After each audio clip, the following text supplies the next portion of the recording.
Welcome back to Real Estate Radio with Damon Gettier of Damon Gettier and Associates Realtors. Doesn't time fly when you're with me just having a good time? It's hard to believe that the show's almost over. We've been talking about questions for, the 30 to 80-year-old person, not the first-time home buyer, but people who have owned their home for a while. Some may be approaching retirement, whatever the case. But these are some of the top questions asked by that life group. Damon, how about this one? Do you get this one? How much is my current home honestly worth in today's market? I feel like we talk about that almost every show, but that's a pretty common question, isn't it? It is. It's a common question, and it hadn't changed much lately. But I would tell everybody that your house is worth what a bank is willing to lend and a buyer is willing to pay. Yeah. And so how we ascertain that is looking at comparable sales. But since you bring it up, let's talk about it for a second, because we do talk about it, and then we get our team currently has a client, and they're looking for a deal on a nice house, which I can understand that. I could understand that thought process. Really hard to find.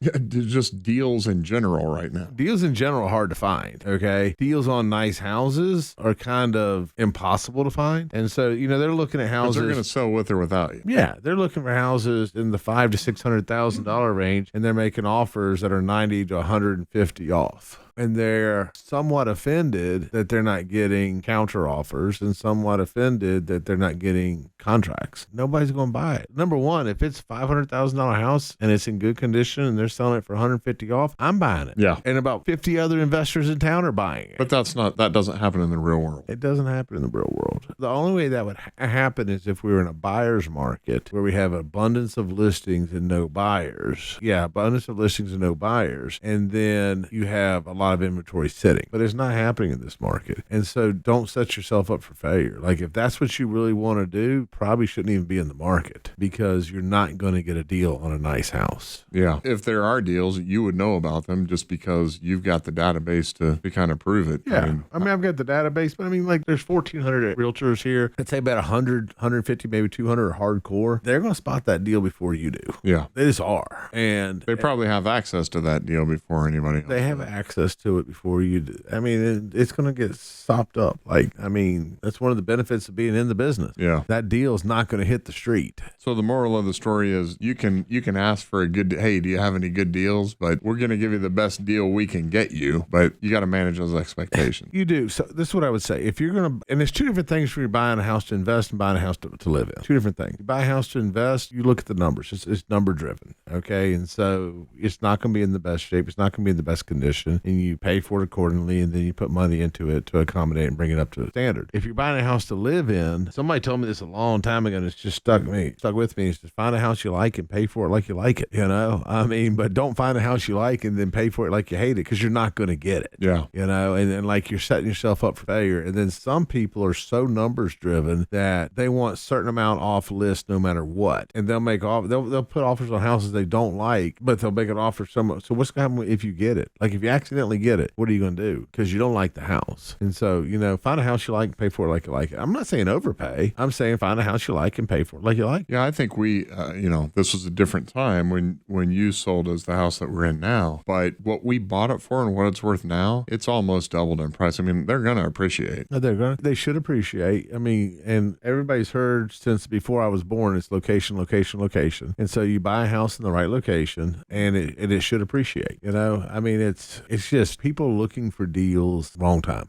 Yeah. How about this question? What updates should I make to my current house before selling to get the highest return? I think that's a good question because we talked about that before. You were like, if it needs a roof, put a roof on it. Don't expect to get more money because it has a roof. Everybody needs a roof. Had a roof to begin with when you bought it. Yeah, exactly. Mainly what I would tell anyone to do is do stuff with cleanliness. Clean the house, declutter the house, cut the yard, keep the yard cut. Right now, you don't have to worry about water the yard so it's green. Yep. Trim the bushes, put down fresh mulch, paint your threshold, the thing you walk across when you walk in, clean your front door, clean the front windows, clean all the windows. Fresh coat of paint inside will almost always help. And that's about it. I would not go replacing kitchens. You've heard me say for years, when you replace the kitchen, when you buy it, not when you sell it, because you're not going to get, if you put a $40,000 kitchen, if you go into North Lake, Southwest County, put a $40,000 kitchen into a house, you're not getting $40,000 back out of it because you did it. Yeah. You're just not. not. So do it when you want it. Do it when you need it, not when you sell it. How about this question? How do I find a real estate agent who specializes in transitions, not just transactions? Call Damon Gettier and Associates Realtors.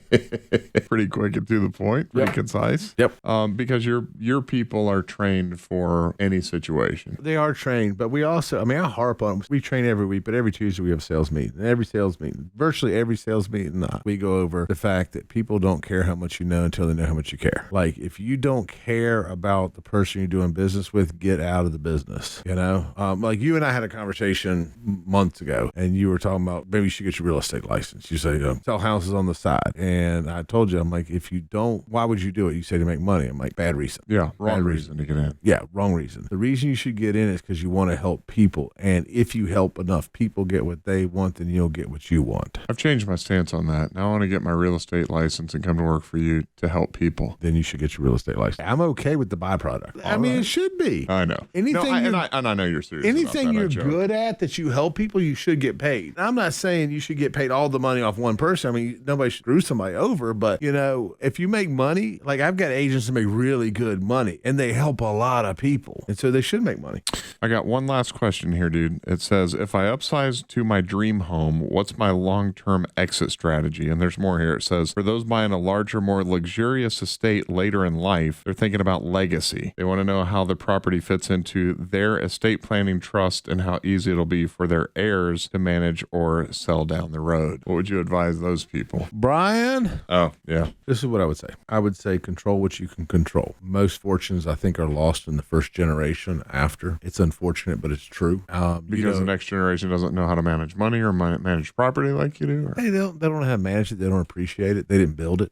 You know that most of what I do now is so that my children have something to inherit, so they don't have to live and grow up like I grew up and lived. Because I grew up really poor, and I don't want them to. But the only way for them to know that and experience it and appreciate it is to grow up really poor. It is they can't see it. You can't teach it. You can't tell them unless they lived it. They'll never know. Yeah. And so what I would say would be to get with someone that does estate planning, get with someone that does, planning for after you're not here. Try to put the structure in place to protect it, but realize that once you're gone, you're gone. You and I have been friends for 20 years, 15 years, whatever. The thing that has always interested me about you is you grew up poor. Most people who grow up poor covet the things that they acquire. They don't want to let them out of their sight. You're a pretty generous dude. And I've said this on the radio before. All the nice things I own, I attribute to Damon Gettier. My nice tractor, my Polaris Ranger, my tilt deck trailer. You were generous and I know you are upgrading and buying, and you're constantly buying and trading stuff, but you still have a generous nature. What's that come from? People that don't know you think you've got a hard exterior. I know you, Joker, and there's a lot more to Damon Gettier than what meets the eye. It frustrates Allie sometimes. We actually got an argument. That's his wife, by the way. It's my wife, yeah. We actually got an argument a couple weeks ago because I told her, I said, I'm not greedy. And she said, well, maybe you should be a little more greedy. And it's not me. One, it's not me. Two, Brian Mason, friend of ours. Yeah. And 10, 12, 15 years ago, he gave me a book, which is the Go-Giver book. I don't know if you've ever read it or not. If you haven't read it, you should read it. Very simple read, very good read. Anybody that's listening to this should go read the book. Very simple read. And I don't do this for this, but this is the result. You have to give to get. And if you don't give, you don't get. Yeah. And the person that tries to hold everything, control everything, it's like when we talk about my companies, you've asked, how do you do that? Because I have good people. I hire good people and put them in charge and just let them go, let them do their thing, and I don't get in their way. I'm there to manage, I'm there to help run the company, but I don't get in their way. You have to give to get. The world is circular. When we hear about karma, you hear about, what goes around comes around, and all those things are for a reason. And the reason, don't do it for that reason. No, don't do it for that reason. Do it because you're not greedy. Do it don't be greedy. Don't be selfish. And if you give, you get. And if you don't give, I don't think you get. Yeah.